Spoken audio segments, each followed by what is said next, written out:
Demain, c'est le retour de la Ligue des Champions et mon boy Rafinha sera malheureusement absent pour ce match décisif déjà. Parce que oui, Rafinha manquera le match contre l'Olympiakos. Son objectif est d'être en pleine forme contre le Real Madrid pour le Classico. Et je le répète encore une fois, même pour le Classico, ce sera trop juste. Sa blessure, elle est plutôt grave en fait. Il y a aussi une incertitude autour de Ferran Torres. La participation de Ferran Torres au match contre l'Olympiakos est incertaine. L'Espagnol souffre toujours de problèmes musculaires. Donc à partir de ces informations, tu comprends que Rafinha et Ferran, même si dans un cas où ils sont aptes à revenir, bah c'est trop juste. Ils seront pas à 100%, donc ça sert à rien. Les gars, il n'y a pas que du mauvais. On l'a tous vu, le retour de Fermin. Qu'est-ce qui fait du bien?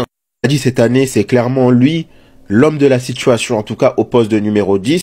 Parce que le Barça a un très bon Pedri et un très bon Firmin, dans la majorité des cas, c'est une victoire. Je le répète encore une fois, beaucoup d'attentes autour de Jules Koundé pour l'échéance de demain, parce qu'il est sur une série de 3-4 matchs qui sont pas très bonnes du tout. Et j'espère vraiment qu'il va se relever au plus vite, parce que là, c'est la Ligue des Champions.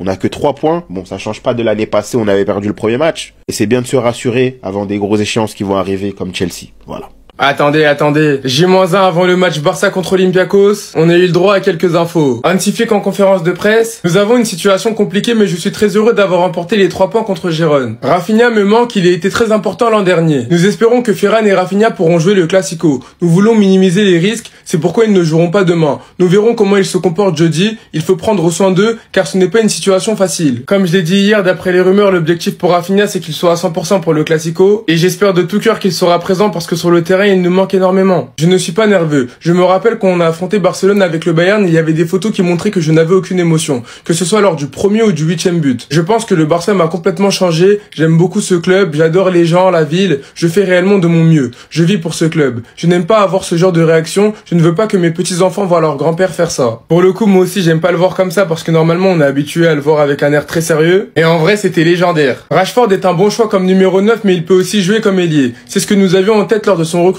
Il peut jouer comme 9 ou 11 et c'est formidable de l'avoir dans notre équipe. Il a beaucoup progressé ces dernières semaines, il apporte beaucoup de points positifs et bien sûr il peut jouer comme numéro 9. Aujourd'hui à l'entraînement, Hansi Flick a essayé le trio Lamine, Rashford et Rooney et je pense que c'est l'attaque qui débutera demain. Bref, en tout cas, rendez-vous demain pour le match qui sera à 18h45 et s'il vous plaît le Barça, pas le droit à l'erreur. La conférence d'avant-match de Hansi Flick, accompagnée de Fermin Lopez pour le match de Ligue des Champions face à Olympiakos demain. Attendez, bougez pas, je vous explique. On commence par Fermin. Toute l'équipe est impliquée en défense. Quant à Rafinha, c'est un joueur très important pour nous. Nous espérons qu'il reviendra au plus vite. Lamine est le meilleur joueur du monde, c'est pour ça qu'on parle de lui et qu'on le cible. Il a la maturité, s'il réussit, l'équipe réussira. J'étais calme à la fin du mercato, j'ai toujours voulu être ici, je ne peux pas contrôler tout ce qui se dit. L'important, c'est que je voulais rester et je l'ai fait. Ensuite, il a aussi rajouté qu'il se considérait comme un milieu offensif et comme un ailier gauche. Et face à Gérone, il est d'ailleurs rentré comme un ailier gauche. Mais demain, je pense qu'il jouera comme un 10. On parlera d'ailleurs de la compo probable. Et bref, Flick à propos de Ferran Torres. À son retour de sélection, nous avons constaté que la situation était un peu difficile.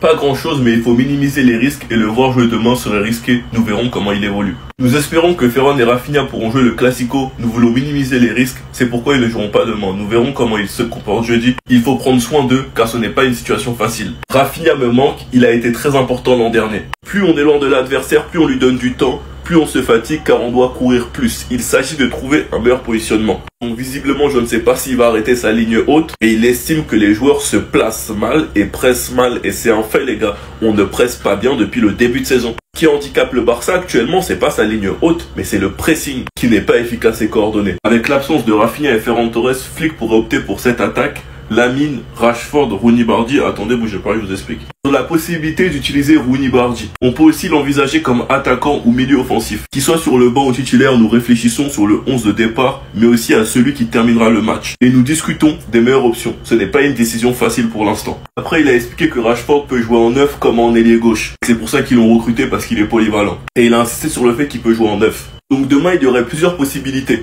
La première serait Lamine à droite, Rooney à gauche et Rashford en 9. Ou bien Lamine à gauche et Rooney à droite. Ça m'étonnerait qu'il bouge Lamine. Ou bien même comme il a parlé de Rooney Bardi en milieu offensif, si Rooney ne peut pas jouer à gauche, il peut jouer Fermin à gauche, c'est le poste auquel il a joué au dernier match. Fermin à gauche, Rashford en 9, Yamal à droite et donc Rooney Bardi en milieu offensif. Après les gars, les compos dépendent de la forme des joueurs. Si Fermin Lopez par exemple n'est pas prêt à être titulaire, Flick optera sûrement pour un Tony ou un Dro. Il fera ses choix demain, mais ce qui est sûr c'est qu'il ne faut pas précipiter les choses. Déjà qu'on galère à récupérer nos joueurs, faudrait pas qu'on en perde ou que des joueurs rechutent. En tout cas les gars, je pense que Rooney Bardi, Yamal, Rashford ainsi que Fermin Lopez, ça pourrait donner quelque chose d'intéressant. Rooney Bardi, on n'en parle pas assez, mais je trouve qu'il a fait une très bonne entrée contre Gérone, cette magnifique passe extérieure du pied pour Rashford, ou bien même son action solitaire face à Séville, et qui malheureusement ne termine pas au fond. Enfin bref, sinon vous les gars, vous en pensez quoi? Ramenez-vous sur cette impression sans nuit.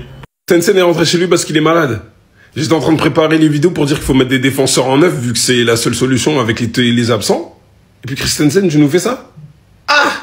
Tencent ne s'est pas entraîné parce qu'il est malade, il est rentré chez lui. Et bon, ça veut pas forcément dire qu'il sera pas là demain. En fait, c'est quel problème, ça la même. En fait, qu'est-ce qui se passe? Quelques minutes avant, le Barça a dit qu'il y a un problème au niveau des sites et des applications et qu'ils sont en train de régler ça. En fait, c'est quel problème qui tourne au FC Barcelone, là? J'ai même pas voulu faire l'économiste à parler de bénéfices, tout ça, à montant, parce que tout ce blabla là, on n'arrive pas à recruter. Deco a dit qu'on n'allait pas recruter cet hiver, donc j'ai même pas envie de parler de ça, j'ai pas l'énergie, là, en ce moment. Porta, prolonge-le! Prolonge! Il est pas blessé, là. Il est juste malade, un peu. Et en plus, il peut jouer demain, ça se trouve. Donc, pardon, faut le prolonger qu'on revive la présentation avec lui encore. Là, dans le groupe, il y a ni Rafinha, ni Ferran Torres. Donc, voilà. Il me semble que c'est hier qu'ils se sont entraînés de manière individuelle. Là, ils n'ont pas participé à l'entraînement collectif, donc demain, c'est mort. Maintenant, est-ce que ça va se faire pour le Classico? C'est juste. En tout cas, je veux pas qu'on prenne de risques. Voilà. Même si on est obligé de gagner pour repasser devant. Conférence de presse d'avant-match de Flick, avant le match de demain en Ligue des Champions. Il est revenu sur Rafinha qui nous manque beaucoup. La loi Wenger d'ailleurs qui risque de changer pas mal de choses pour son système. Et évidemment sur le match de demain et quelques indices pour la compo de demain. Premièrement, il a déclaré Rafinha me manque, il a été très important l'an dernier. On a vécu un mois d'octobre sans Rafinha. On vit des matchs de Ligue des Champions sans Rafinha. Rafinha, tu sais, on a insulté ma mère parce que j'ai dit que j'étais trop exigeant avec toi. Tu le sais ça? Faut revenir vite. Concernant Rooney Bardi, il a déclaré, on peut aussi l'envisager comme attaquant au milieu offensif, qu'il soit sur le banc ou titulaire. Concernant la loi Wenger qui risque d'entrer en vigueur, il a déclaré, j'ai du respect pour Arsène Wenger, je ne sais pas ce qu'il adviendra de la règle du hors-jeu et de cette loi. Si on me l'explique, je comprendrai peut-être mieux. Peut-être que dans 2 ans, elle sera là et ça me conviendra. Nous réfléchissons à la composition du 11 de départ, mais aussi à celui qui terminera le match. Et nous discutons des meilleures options, ce n'est pas une décision facile pour l'instant. Je pense qu'il sera titulaire avec Rashford en 9. Rashford est un bon choix comme numéro 9, mais il peut aussi jouer ailier. C'est ce que nous avions en tête lors de son recrutement. Il peut jouer comme numéro 9 ou 11. C'est formidable de l'avoir dans notre équipe. Il a beaucoup progressé ces dernières semaines. Il nous apporte beaucoup de points positifs et bien sûr, il peut jouer comme un numéro 9. Demain, il jouera 9. On va parler de choses un peu positives. Il a déclaré aussi que Barcelone l'a changé. Voilà, Barcelone m'a changé aussi émotionnellement. J'adore ce club, mais je n'aime pas que mon petit-fils me voit comme samedi. Hein? On se demande pourquoi. On met ça sur le dos de la passion, t'inquiète. Rashford qui vient d'annoncer que dans les prochains mois, il atteindra son meilleur niveau. Je vous montre ça tout de suite. Quand j'atteindrai mon plein potentiel, je serai la meilleure version de moi-même. Seriez-vous un joueur plus heureux? Oui, certainement, mais je pense que ce sera la meilleure version de moi-même que j'ai jamais vue et ressentie dans ma vie. Cela aidera finalement Barcelone et aidera également l'Angleterre. Dites-moi ce que vous en pensez de ces déclarations. Les gars, Rashford qui annonce que sous peu, il atteindra son meilleur potentiel, son meilleur niveau qu'il a jamais eu de sa vie. En vrai, moi je vous dis la vérité, je pense que j'y crois. Il avait déclaré qu'à Manchester United, il n'était pas dans une bonne atmosphère et que le club ne le mettait pas assez bien. Du coup, je pense que ça a teigné sur son niveau, que ce soit mental et sur le terrain, vous connaissez. Mais là, je pense que Rashford, il y a un putain de bon potentiel, surtout ces derniers temps. Je trouve qu'il est au niveau quand même. Il lâche des bonnes prestations. Les gars, dites-moi ce que vous en pensez. Mais en tout cas, ça fait plaisir d'entendre ce type de déclaration. J'espère que maintenant, ça sera sur le terrain.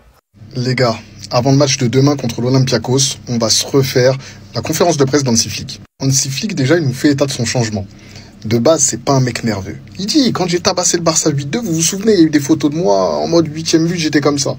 Mais il dit que ce club, il l'a totalement changé. Vous savez, il n'y a que les supporters du Barça et les joueurs qui peuvent comprendre ce qu'on ressent. C'est un club qui vous transforme.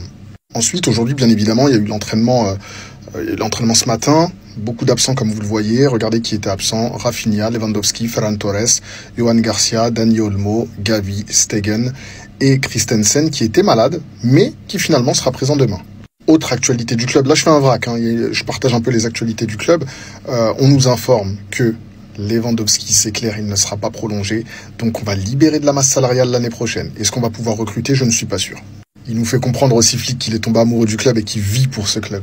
Il a aussi parlé de l'état de santé de Bernal en nous faisant comprendre que Pas convaincu que le mec soit encore à 100%. Il le voit quand il y a des matchs à grosse intensité. Le mec, il paraît dépassé, donc on le laisse revenir tranquillement, notre petit Bernal. Il a bien évidemment parlé des arbitres en Liga. Tout le monde s'en rend compte. Quand il y a les matchs en Ligue des Champions, les gens voient la supercherie. Qu'est-ce que vous voulez qu'ils disent? S'il parle trop, il va se faire suspendre. Il dit aussi que Rafinha lui manque. Rafinha, c'est là où on voit, franchement, son absence, moi, m'a permis de comprendre une chose, c'est à quel point il était important dans le système de base d'Hansi Flick, notamment dans le pressing. À l'entraînement de ce matin aussi, pour revenir sur l'entraînement, Flick il avait mis en place une attaque différente avec Lamine Yamal, Rashford et Rooney. Je sais pas qui était à gauche, je sais pas qui était à droite, je sais pas qui était dans l'axe, mais à voir. Franchement, cette attaque-là me donne envie. Fermin aussi, il était là durant la conférence et il a dit qu'on va retrouver notre niveau. Fermin, bien évidemment, il a toujours cette envie de faire plus, toujours cette dalle, et c'est ça qui nous fait plaisir. Et aussi, Flick, il a parlé du positionnement de Rashford, comme quoi il peut jouer en neuf, il peut jouer en ailier. C'était l'une des raisons pour lesquelles il avait été recruté. Lui, il vient numériquement remplacer Ansu Fati, mais il vient aussi avec sa polyvalence. Et Fermin, il fait comprendre que le match face à l'Olympiakos, ce sera un match qui sera difficile, et ça, c'est tout à fait logique. Bien évidemment, mais en Ligue des Champions. En Ligue des Champions, il n'y a pas de match facile, contrairement à ce que certains peuvent penser. Et comme il l'a dit, on a perdu face au Paris Saint-Germain, on se doit de se rattraper, de faire un bon match et de gagner.